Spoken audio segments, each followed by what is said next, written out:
Hi everyone, welcome back to Kayal Kitchen. எல்லாரும் எப்படி இருக்கீங்க? எல்லாரும் ரொம்ப நல்லா இருப்பீங்கன்னு நம்புறேன். அல்ஹம்துலில்லாஹ் நாங்களுமே இங்க ரொம்ப நல்லா இருக்கோம். நம்ம சேனல்ல நான் ரொம்ப நாளா வீடியோ போடல. எப்படியும் வாரத்துக்கு ஒரு வீடியோ வந்து கட்டாயமா ஷேர் பண்ணிடுவேன். இப்போ ஒரு 3 to 4 வீக்ஸா என்னோட லாங் வீடியோ வந்து வரவே இல்லை. இருந்தாலும் ஷார்ட்ஸ் வந்து போட்டுக்கிட்டு தான் இருந்தேன். அதில் நிறைய பேர் வந்து கமெண்ட் பண்ணிகிட்டே தான் இருந்தீங்க. நான் இந்த வீடியோ எடுத்து ஒரு 2 வீக்ஸ் வந்து இருக்கும்னு நினைக்கிறேன்.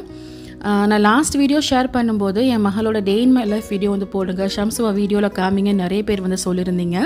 ஸோ நான் இந்த வீடியோ ஷூட் பண்ணுறதுக்கு ஸ்டார்ட் பண்ணும்போது அந்த மாதிரி ஐடியாவில் தான் வந்து நான் வீடியோ எடுக்க ஆரம்பித்தேன். பட் இந்த வீடியோ எடுத்த கொஞ்ச நேரத்தில் என் மகளுக்கு வந்து செமையாக ஃபீவர் வந்து ஆரம்பிச்சிருச்சு.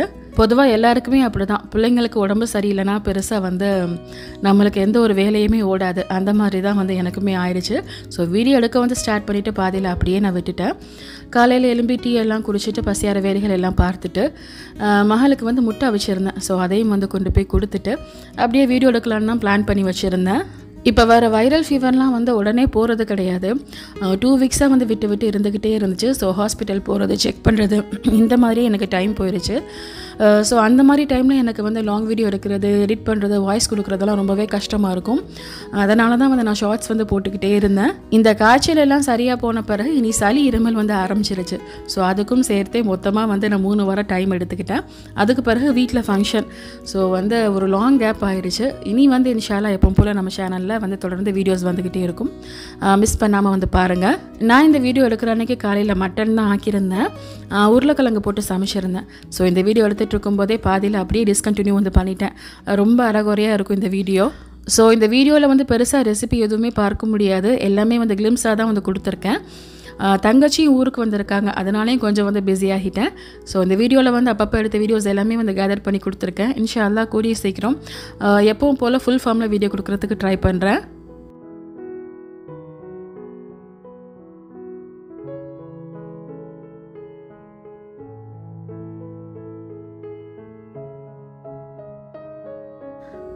அப்புறம் இந்த வீடியோ எடுத்து ஒரு 1 வீக் இருக்கும்னு நினைக்கிறேன். வீடியோலாம் எடுத்துட்டேன், எடிட்லாம் பண்ணிட்டேன். நமக்கு அந்த டச் விட்டுட்டாலே திரும்ப அந்த டச்சுக்குள்ளே போகிறது ரொம்ப கஷ்டமாக இருக்கும். பொதுவாக இந்த மாதிரி வீடியோ எடிட்டிங், வாய்ஸ் கொடுக்குறது எப்போவுமே வந்து அந்த மாதிரி தான். ரொம்ப நாள் கேப் எடுத்துட்டோம்னா திரும்ப போய் வாய்ஸ் கொடுக்குறதுக்கே ரொம்ப சடவாக இருக்கும். நான் இதுக்கு முன்னேயுமே நிறைய டைம் வந்து சொல்லியிருக்கேன், நான் வந்து வாய்ஸ் கொடுக்குறது நைட்டு 2 மணி 3 மணி அந்த மாதிரி டைமில் தான் வாய்ஸ் கொடுப்பேன்னு. ஸோ இதுக்குன்னு எலும்பி வந்து வாய்ஸ் கொடுக்குறது வந்து எனக்கு அவ்வளோ சடவாக இருக்கும். இப்போவும் நான் இந்த வாய்ஸ் கொடுக்கும்போது நைட் வந்து 3 மணி ஆகுது. இன்றைக்கி இந்த வாய்ஸ் கொடுக்குற வேலையை ஒரே நாளில் முடிக்கணும்னு சொல்லி எலும்பி உட்காந்துருக்கேன். பார்க்கலாம் நான் எந்த அளவுக்கு வந்து என்னோடய வேலையை முடிக்கிறேன்னு. ஸோ அன்றைக்கி காலையில் வந்து லஞ்ச் வேலையை வந்து ஸ்டார்ட் பண்ணிட்டேன். அன்னைக்கு வந்து ரொம்ப சிம்பிளான லஞ்சு தான். பீர்க்கங்காய் வந்து ஆக்கிட்டு கோஸ் வதக்கி அப்புறம் வந்து மோர் வந்து அடிச்சிருந்தேன், அவ்வளோதான். இதில் ரெசிபீஸ்லாம் எதுவும் கிடையாது. எங்கள் ஊர் மெத்தடில் தான் எல்லாமே செஞ்சுருந்தேன். என் தங்கச்சி பிள்ளைங்க வந்து ஊருக்கு வரும்போதெல்லாம் அவங்களுக்கு பிடிச்ச மெனு வந்து என்கிட்ட செஞ்சு கேட்பாங்க. அதுலேயும் என் தங்கச்சி மகனுக்கு வந்து நான் செய்கிற ஃபிர்னி வந்து ரொம்ப பிடிக்கும். நானே வந்து ஆட்டோமேட்டிக்காக செஞ்சு கொடுத்துருவேன். பட் இந்த டைம் நான் வந்து கம்ப்ளீட்டாக மறந்துட்டேன். ஸோ அவனே என்கிட்ட வந்து கேட்டிருந்தான் ஃபிர்னி செஞ்சு கொடுங்கன்னு. அதுக்கு பிறகு தான் நம்ம இதை செய்கிறதுக்கு மறந்துட்டோமேன்னு தோணுச்சு. அதுலேயும் அவங்களுக்கு வந்து பூரி ரொம்ப பிடிக்கும். ஸோ நைட்டு பசி வரத்துக்கு பூரி, முல்லானோ அப்புறம் இந்த ஃபிர்னி, இந்த 3மே பண்ணலான்னு சொல்லி நான் பிளானில் இருந்தேன். முதல் நாளே வந்து ஃபிர்னி செஞ்சு வச்சுட்டோம்னா அடுத்த நாள் பசியாரம் பண்ணுறதுக்கு எனக்கு வந்து வேலை வந்து ஈஸியாக இருக்கும்.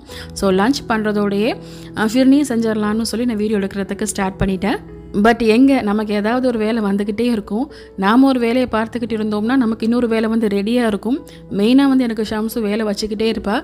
ஸோ காலையில் வந்து எனக்கு ஃபிர்னி பண்ண முடியல. நம்ம காலையில் இந்த வேலையை முடிச்சிட்டோம்னா அசருக்கு எங்கேயாவது வெளியே போகலாம்னு நினச்சிருந்தேன். பொதுவாக தங்கச்சி பிள்ளைங்க ஊருக்கு வந்துட்டாலே டெய்லி அசருக்கு எங்கேயாவது போகிற மாதிரி தான் வந்து இருக்கும். பட் ஜஸ்ட் இந்த பாதாம் பிஸ்தாக்கு மட்டும் வெந்நில போட்டு ஊற வச்சுருந்தேன். அந்த வேலை மட்டும் தான் எனக்கு முடிக்க முடிஞ்சுது. ஸோ நைட்டு தான் நான் வந்து ஃபிர்னி பண்ணியிருந்தேன். ஸோ ஒரே டைமில் 2 பேன் வச்சு சமையல் பண்ண ஆரம்பிச்சிட்டேன். இந்த பீர்க்கங்காயில் வந்து சிறுபருப்பு, இறால்லாம் சேர்த்து எங்கள் ஊர் ஸ்டைலில் தான் ஆக்கியிருந்தேன். இந்த கோஸ்க்கு வந்து மசாலா எல்லாம் போட்டு வதக்கி தேங்காய் துருவல் சேர்த்து பொரியல் மாதிரி வந்து இறக்கிட்டேன். ஃபைனலாக வந்து ஒரு மோர் மட்டும் வந்து அடிச்சுக்கிட்டால் போதும். அன்றைக்குள்ள லஞ்ச் வேலை வந்து அவ்வளோதான்.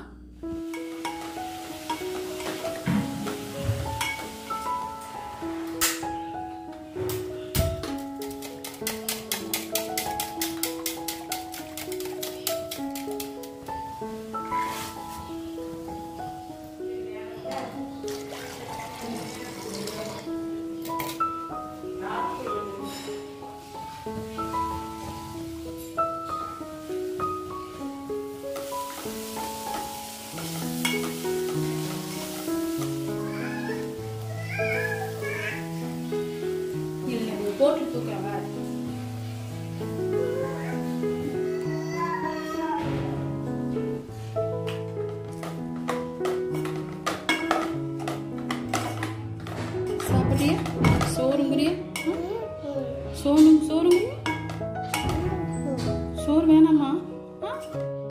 இனி வந்து நான் நைட்டு தான் வீடியோ எடுக்க ஆரம்பித்தேன். அன்றைக்கி நைட்டு பசி ஆகிறதுக்கு இறாலில் வந்து இடியப்பச்சோறு பண்ணியிருந்தேன். அந்த ரெசிபி வீடியோலாம் நான் வந்து ஷூட் பண்ணல. இந்த ஃபிர்னி வீடியோ மட்டும் தான் சும்மா வந்து கிளிம்ஸ் மாதிரி வந்து எடுத்து வச்சுருந்தேன். காலையிலேயே இந்த பாதாம் பிஸ்தாக்கு தோல் எடுத்து வச்சதுனால நைட் வந்து அதோட கேஷ்யூவும் போட்டு கொரகொரப்பு அரைச்சி எடுத்து வச்சுக்கிட்டு அப்புறம் அந்த ஃபிர்னிக்கு மேலே போடுறதுக்கு பாதாம் பிஸ்தா அதையும் வந்து கட் பண்ணி வச்சுக்கிட்டேன். நான் இதுக்கு முன்னாடியும் நிறைய டைம் வந்து ஃபிர்னி ரெசிபி வந்து ஷேர் பண்ணியிருக்கேன். ஷார்ட்ஸில் கூட வந்து ரெசிபி இருக்குது, லிங்க் வந்து கீழே கொடுக்குறேன், செக் பண்ணி பார்த்துக்கோங்க. அன்றைக்கி நான் வந்து கொஞ்சம் அதிகமாக தான் ஃபிர்னி செஞ்சுருந்தேன். பட் நான் இதுக்கு முன்னாடி ஷேர் பண்ண ஃபிர்னி ரெசிப்பியில் வந்து ரவையோடைய அளவு கொஞ்சம் கம்மியாக தான் சேர்த்துருப்பேன். நான் எப்போவுமே 1/3 கப்பில் தான் இந்த ரவை, சீனி, அப்புறம் வந்து மில்க் பவுடர் இதெல்லாம் வந்து மெஷர் பண்ணி எடுத்துக்குவேன். பட் ரீசன்ட் டைம்ஸாக இந்த 1/3 கப்பில் எடுக்கக்கூடிய ரவையோடைய அளவு எனக்கு ரொம்ப காணாத மாதிரி வந்து இருக்குது. முன்னாடிலாம் ரவை வந்து கொஞ்சமாக சேர்த்தாலே போதும், ஃபிர்னி வந்து அவ்வளோ திக்காக வந்து கிடச்சிரும். பட் இப்போல்லாம் எந்த ஒரு பொருளுமே பழைய மாதிரி இருக்கிறது கிடையாது. ரவையும் வந்து அந்த மாதிரி தான் ஆயிடுச்சு. என்னுடைய ஃபிர்னி ரெசிபி இங்கே நிறைய பேர் வந்து ஃபாலோ பண்ணுறீங்க. ஸோ உங்களுக்கும் இது யூஸ்ஃபுல்லாக இருக்குன்னு நான் திரும்பவும் இங்கே ஷேர் பண்ணியிருக்கேன். நான் இந்த டைம் வந்து 2 லிட்டர்ஸ் அளவுக்கு வந்து பால் எடுத்திருக்கேன். அதுக்கு வந்து சரியாக 1 கப் அளவுக்கு வந்து ரவை சேர்த்துருக்கேன். ஸோ எப்பவும் போல் வந்து நெய் நிறைய சேர்த்துட்டு அதில் வந்து ரவையை போட்டு வறுத்துட்டு அதுக்கு பிறகு பாலை சேர்த்துக்கணும். ஸ்டவ்வை ஆஃப் பண்ணிவிட்டு அதுக்கு தேவையான மில்க் பவுடர் வந்து சேர்த்துக்கலாம். இதையும் சேர்த்து நல்லா கலந்து விட்ட பிறகு நம்ம அரைச்சி வச்சுருக்க அந்த பாதாம், பிஸ்தா, கேஷ்யூ அதெல்லாம் சேர்த்துட்டு ஃபைனலாக வந்து சீனி போட்டுக்கணும். நான் எப்போவுமே இந்த மாதிரி விருந்தெல்லாம் கொடுக்கும்போது ஒரு நாளைக்கு முன்னாடி அதுக்கு தேவையான டெசர்ட்ஸ் எல்லாம் பண்ணி வச்சுருவேன். ஒரே நாளில் நம்ம எல்லா வேலையும் பார்த்தோம்னா நமக்கும் ரொம்ப டயர்டாயிரும். மெயினாக நான் வீடியோ எடுத்துகிட்ருப்பேன், எனக்கு வந்து அது ரொம்ப கஷ்டமாயிரும். ஸோ அதனால தான் ஃபஸ்ட் டே வந்து இந்த ஃபிர்னி வேலையை வந்து முடிச்சு வச்சுட்டேன். எத்தனை பேருக்கு இந்த பழக்கம் இருக்குன்னு தெரியல. இந்த பால் மாவை பார்க்கும்போதெல்லாம் கட்டாயமாக நானும் வந்து கொஞ்சமாக கட்டாயமாக சாப்பிட்ருவேன். இப்போ நான் சாப்பிட்றது மட்டும் இல்லாமல் ஷம்ஸுக்கும் சின்னதாக பிளேட்டில் வந்து கொஞ்சமாக போட்டு கொடுத்துருவேன். அவளுக்குமே இது ரொம்ப பிடிக்கும். ஸோ நான் பால் மாவு எல்லாம் சேர்த்துட்டு இப்போ நான் ரவையை வேக வச்சிட்ருக்கேன். நான் இந்த டைம் ரவை வந்து கொஞ்சம் அதிகமாக சேர்த்ததுனால சீக்கிரமாகவே கெட்டியாகிருச்சு. இந்த ஃபிர்னி பண்ணுறது என்னவோ ரொம்ப ஈஸி தான். பட் இதுக்கு தேவையான இந்த பாதாம் பிஸ்தாக்கு தோல் எடுத்து அரைச்சி வைக்கிறது, பாதாம் பிஸ்தா கட் பண்ணி வைக்கிறது, இதெல்லாம் தான் எனக்கு கொஞ்சம் அதிகமான வேலை மாதிரி தோணும். நான் இந்த டைம் கூட தங்கச்சி மகன்கிட்ட வந்து கேட்டிருந்தேன், ஏன்னா எனக்கு கொஞ்சம் வேலை அதிகமாக இருந்துச்சு. ஸோ ஃபிர்னிக்கு பதிலாக நான் கேரமல் பண்ணி தரேன்னு சொல்லியிருந்தேன். அவன் அதுக்கெல்லாம் வந்து ஒத்துக்கொள்ளவே இல்லை. கட்டாயமாக நீங்கள் ஃபிர்னி தான் பண்ணி தரணும்னே சொல்லிட்டான். ஸோ அவனுக்காகவே நான் அதை செஞ்சுருந்தேன். இனி வந்து அடுத்த நாளைக்கு ஜஸ்ட்டு பூரியும் முல்லானமும் மட்டும் வந்து செஞ்சால் போதும். ஸோ இந்த ஃபிர்னி வேலையும் ஆல்மோஸ்ட் வந்து முடிஞ்சிருச்சு. இனி வந்து சின்ன சின்ன கப்பில் ஊற்றி செட் பண்ணி எடுத்துக்க வேண்டியதான். உங்களுக்கு இப்போ இந்த ஃபிர்னியை பார்க்குறதுக்கு ரொம்ப கெட்டியாக இருக்கிற மாதிரி வந்து தோணும். பட் வந்து சீனியும் மெல்ட் ஆகணும். நான் வந்து ரோஸ் வாட்டர் தான் சேர்ப்பேன். ரோஸ் வாட்டர் வந்து தண்ணியாக தான் இருக்கும். ஸோ எல்லாம் சேர்த்து செட் ஆகி வரும்போது இந்த ஃபிர்னி வந்து ரொம்ப கரெக்டாக இருக்கும். நான் ஃபிர்னியை ரெடி பண்ணிவிட்டு சைடில் வந்து இந்த இடியப்பச்சோறு பண்ணுறதுக்கு அந்த வேலையும் பார்த்துட்டு இருந்தேன். இந்த ஃபிர்னி வேலையை முடிக்கிறதுக்கே நைட்டு ஒரு 9:30 ஆயிடுச்சு. ஸோ பசியாகிறதுக்கு ரொம்ப லேட் ஆகும்னு அந்த ஃபிர்னி வந்து கப்பில் ஊற்றி வைக்கிறதோடையே சைடில் வந்து அந்த இடியப்பச்சோறுக்கும் வந்து வேலை பார்த்துட்டு இருந்தேன்.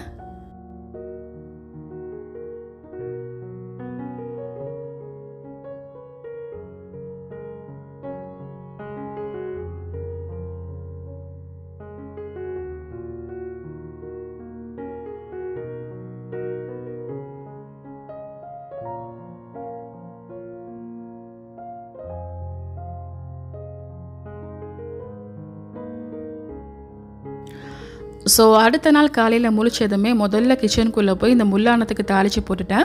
நைட்டு தான் பசியாரத்துக்கு வேணும். இதை இப்போ தாளித்து போட்டுட்டோம்னா நைட்டுக்கு வந்து இதுக்கு தேவையான கசகசா, பாதாம் எல்லாம் போட்டு கொதிக்க வச்சுக்கலாம். இந்த ரெசிபி நம்ம சேனலில் ஏற்கனவே இருக்குது. நான் வந்து நிறைய டைம் ஷேர் பண்ணியிருக்கேன். ஆஸ் யூஷுவல் நம்ம எப்போவும் வந்து கறி தாளிக்கிற மாதிரி தான் நான் வீட்டில் யூஸ் பண்ணுற குழம்பு மசாலா தூள் தான் நான் இதுக்கும் வந்து யூஸ் பண்ணியிருக்கேன். இதில் எக்ஸ்ட்ராவாக வந்து சிறுபருப்பு வந்து சேர்த்துக்குவேன். இந்த மாதிரி பருப்பு சேர்த்து முல்லானம் பண்ணும்போது டேஸ்ட் வந்து ரொம்ப நல்லாயிருக்கும். நான் இந்த முல்லானம் தாளிக்கும் போது காலையில் ஒரு 10 மணி வந்து இருக்கும். நான் அவ்வளோ சீக்கிரமெல்லாம் வந்து கிச்சனுக்குள்ளே போகவே மாட்டேன். நான் இந்த வேலையை முடிச்சுட்டு வந்து லஞ்சுக்கு வந்து தங்கச்சி வீட்டுக்கு போகணும். நைட்டுக்கு வந்து பசியாரம் வந்து எல்லாருக்குமே ரெடியாக இருக்குது. பட் வந்து லஞ்சுக்கு என்ன பண்ணுறதுன்னு பெருசாக வந்து ஐடியாவே இல்லை. ஸோ தங்கச்சிகிட்ட வந்து ஃபோனில் பேசும்போது லஞ்ச் பண்ணுறதுக்கு வந்து அவங்க வீட்டுக்கு வந்து கூப்பிட்டுட்டாங்க. தங்கச்சி வந்து ஊருக்கு வந்துட்டாலே மோஸ்ட்லி வந்து சமையல் வந்து ஒன்றா தான் இருக்கும். 2 பேரும் சேர்ந்து வந்து ஏதாவது பண்ணிகிட்ருப்போம். லஞ்சுக்கு என்னடா பண்ணுறதுன்னு யோசிக்கும் போது ரொம்ப சிம்பிளாக வந்து தயிர் சோறு அப்புறம் வந்து உருளைக்கிழங்கு பொரியல் இதுதான் நாங்கள் வந்து சூஸ் பண்ணியிருந்தோம். ஸோ நான் வந்து முல்லானத்தை தாளித்து போட்டுட்டு நான் தங்கச்சி வீட்டுக்கு போகிறதுக்கு வந்து ரெடி ஆகிட்டேன். என்னை வந்து கூப்பிட்டு வரதுக்கு தங்கச்சி தான் காரில் வந்திருந்தாங்க. ஸோ வந்து என்னை கூப்பிட்டு வரதுக்கு முன்னாடியே இந்த தயிர் சோறுக்கு தேவையான சோறெல்லாம் ஆக்கி ஆற வச்சுட்டே வந்துட்டாங்க. இனி தான் வந்து இந்த தயிர் சோறுக்கு தாளிக்கணும். ஒரு 2 கிலோ அளவுக்கு உருளைக்கிழங்கு வாங்கி அதை கட் பண்ணுறதுக்கே செம்ம டைம் ஆயிடுச்சு. ஏன்னா ஆல்மோஸ்ட் ஒரு 15 பேர்கிட்ட இந்த சாப்பாடு வந்து வேணும். ஸோ எங்களுக்கு தெரிஞ்ச மாதிரி வந்து எங்கள் இஷ்டத்துக்கு வந்து தயிர் சோறு அப்புறம் அந்த உருளைக்கிழங்கு பொரியலெல்லாம் செஞ்சு முடிச்சாச்சு. நான் வேறு நைட்டுக்கு பூரி கிழங்கு அப்புறம் வந்து முல்லானம் இந்த 3 தான் பண்ணுறதா இருந்தேன். பட் காலையிலேயே வந்து இந்த உருளைக்கிழங்கு பொரியல் வந்து பண்ணதுனால நைட் வந்து நான் உருளைக்கிழங்கு மசாலா பண்ணுறதை வந்து கேன்சல் பண்ணிட்டேன். ஸோ அல்ஹம்துலில்லாஹ் அங்கே வந்து லஞ்ச் முடிச்சுட்டு மத்தியானம் ஒரு 3 மணிக்கு மேலே தான் நான் வந்து வீட்டுக்கு வந்தேன். ஏன்னா நான் சீக்கிரமாக வந்தாகணும். இங்கே வந்து எனக்கு இங்கேயும் வந்து வேலை இருக்குது. அது மட்டும் இல்லாமல் நான் மட்டும் தான் போயிருந்தேன். என் ஹஸ்பண்ட் உமாலாம் வந்து வரலை. அவங்களுக்கும் நான் சாப்பாடு எடுத்துகிட்டு வர வேண்டியது இருந்துச்சு. ஷம்ஸுக்கு அவங்க சாட்சி வீட்டுக்கு போனால் இங்கே வரதுக்கு மனசே இருக்காது. ஒரு வழியாக அவளையும் கிளப்பி வீட்டுக்கு கூப்பிட்டு வந்தாச்சு. இனி ஒரு 6 மணிக்கு மேலே தான் நான் வந்து கிச்சனுக்குள்ளே போனேன். ஃபஸ்ட்டு போனதுமே இந்த பூரிக்கு மாவு வந்து ரெடி பண்ணி வச்சுட்டேன். நான் எப்போவுமே வந்து பூரிக்கு மாவெல்லாம் ரொம்ப கம்மியாக தான் சேர்ப்பேன்.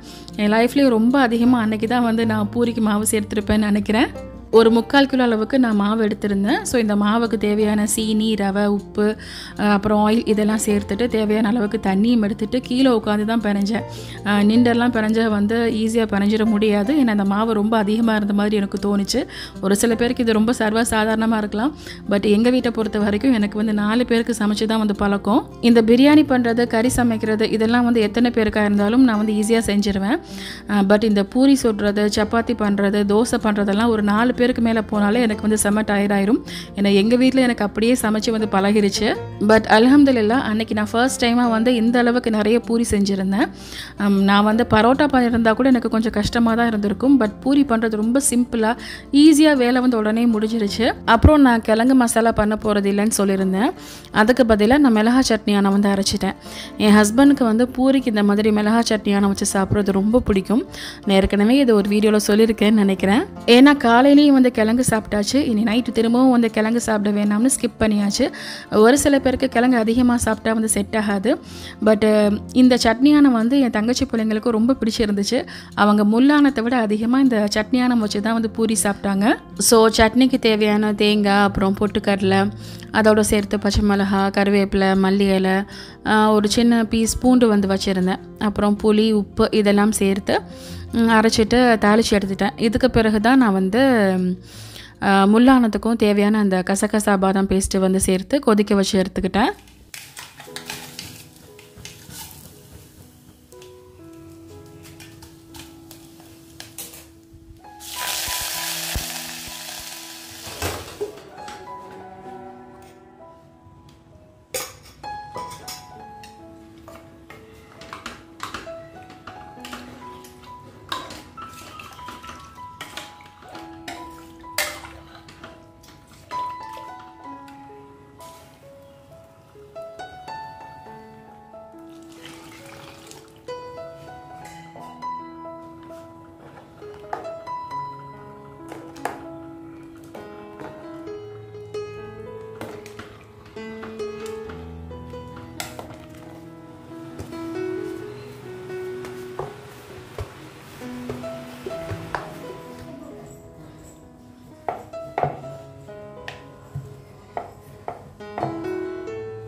ஸோ அவ்வளோதான். இனி வந்து பூரி சுட்டெடுக்கிற வேலை மட்டும்தான். தங்கச்சி பிள்ளைங்களும் வந்துட்டாங்க. இதுக்கு பிறகு எனக்கு ரொம்ப பெருசாக வந்து வீடியோ வந்து கேப்சர் பண்ண முடியல. ஒரு 4-5 பூரி மட்டும்தான் வந்து சுடுறது வந்து வீடியோ எடுத்திருந்தேன்.